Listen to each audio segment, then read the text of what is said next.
Tom Jolliffe takes a look at Janus Films, the iconic distributors of arthouse and world cinema. It's not often we as film-goers pay much focus on film distributors. We all know the biggies, those images that precede the big tentpole blockbusters almost seep into our synapses without much notice. Warner Brothers, Universal, Disney, New Line, etc. Big names in distribution. However, this piece will look at arguably the single greatest film distribution company ever, a purveyor of the most thematically engaging and challenging art house cinema from around the world. A celebrator of visionaries, outsiders and auteurs. You won't find Iron Man here, but certainly if anyone has a thirst for cinematic knowledge and a love of discovering exciting new cinema, then Janus is a company that needs to be looked into. A lot was made of the Oscars recently. Should X have won? Should X have been nominated? We've often heard the term, Oscar bait. Likewise, the inclusion of a film like Black Panther also signifies a potential move further from the Oscars into populism, as the shift from 5 Best Picture nominees per year, to 8 to 10. The point is, you will always find certain Oscar tropes within the Oscars.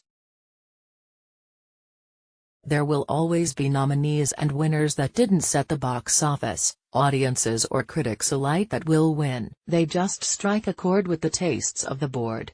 Likewise, away from that, the yearly multiplex offerings will all be fairly formulaic, and somewhat interchangeable. If it's what you're after, then so be it. For someone like myself, who went as far as studying film at university, I want to see more. This is where Janus, probably more so than any other distributor, delivers. Started in 1956 by Bryant Holiday and Cyrus Harvey Jr. in Boston, Massachusetts, Janus Films would become an important outlet for arthouse and world cinema in the U.S.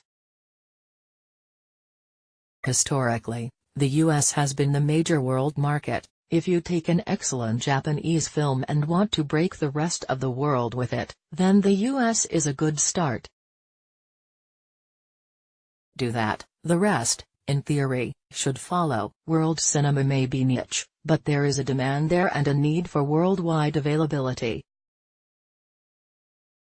Not least because of migration and a desire for people in a new home to have access to cinema from their homeland. Janus still runs today, and plays a key role in curating the Criterion Collection, a specialist, and almost always impeccably handled outlet for physical media. The film that really started it all for Janus Films was Ingmar Bergman's philosophical existential masterpiece, The Seventh Seal. The indelible image of Max von Sydow playing chess on a bleak skied beach with the Grim Reaper. Janus would subsequently distribute many more of Bergman's work. From Persona to Cries and Whispers, to his last great masterwork, Fanny and Alexander. He is a master filmmaker. One of cinema's great visionaries. You could look also to Japan with Akira Kurosawa and Yasujiro Ozu. Across the rest of Europe and the UK with Michelangelo Antonioni, Federico Fellini, Wim Wenders and David Lean to name a few. Likewise there have been many notable inclusions of American cinema too. The Coen brothers' debut film, for example, Blood Simple, has been distributed by Janus Films. There are just too many highlights to pick out, because in some regard, probably just about every film they've released would be nothing less than engaging. There are a few of my personal favorites attached to the Janus brand though, including Stalker, With Nail and I, the aforementioned Blood Simple, Persona and Paris, Texas.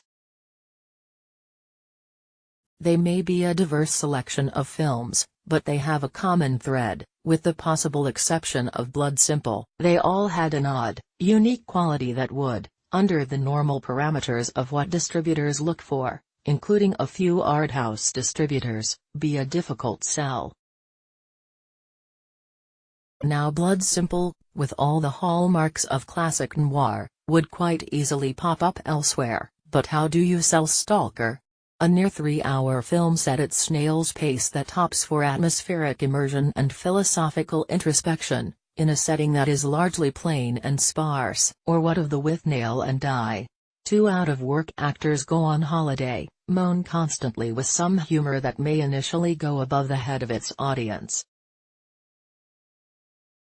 Not least too, that many of these films did not have hugely recognizable names attached during initial release. If there's a scene from the achingly beautiful Paris, Texas that people generally remember more than any other, it's the confessional reuniting of Harry Dean Stanton's protagonist, with ex-lover Natasha Kinski, laid out in an odd but imaginative setting where Kinski cannot see Stanton, until she eventually twigs who it is. Without spoiling too much, I won't mention the reasoning or outcome, but it goes against conventionality, and this is what distributors often look for: the familiar. Janus takes on films with unique beauty and puts faith in finding the audiences. This is why so many of their catalog, which I have seen, tend to stick with me, even if some may take a few viewings to appreciate. These are films with layers. Further, many of the releases go well beyond being outside the box. Some are just downright weird. The Japanese fantasy horror, it actually defies all description, but we'll say that just for any kind of label. House is a prime example. One of the weirdest films ever made. Lars von Trier, a director of Wolful Vision and his odd debut, Element of Crime. A blending of noir, sci-fi, dystopia, eroticism with a cinematographic vision covered in amber monochrome, perhaps owing nods to the opening sequences in Stalker. Filmmakers around the world pushing convention and breaking boundaries are given the platform to break the Western market, or in the case of American directors, their own turf. If you're looking to broaden your cinematic horizons, then delving around the cinema of the world is a good start. As such, a company like Janus Films is a good point of contact. You need only look through their back catalog, or indeed the specially curated 50 that were included in the Criterion box set, released to celebrate the 50th anniversary of Janus Films. A browse through their site, loaded with titles, and eye-catching stills which appear to tell a story even as just a millisecond snapshot captured from the film. You could do worse than take a speculative browse and see if anything grabs your attention to watch. I did so myself, and won't claim to have heard of even half of the films, but so many are now on my watch list. YouTube is a good resource, as you are likely to find films from the likes of Ozu and Bergman on there, to name a couple. If I had one further suggestion for the film explorer, it would be this: diversify the cinema. Roam from the best of the UK that Janus may offer. The Long Good Friday and Mona Lisa could make a good Bob Hoskins double bill. Then France, Le Samurai is one of the coolest films ever made. La Ventura is groundbreaking as far as resolution expectations. Italy, Bicycle Thieves and anything from Fellini, etc. Work through Europe.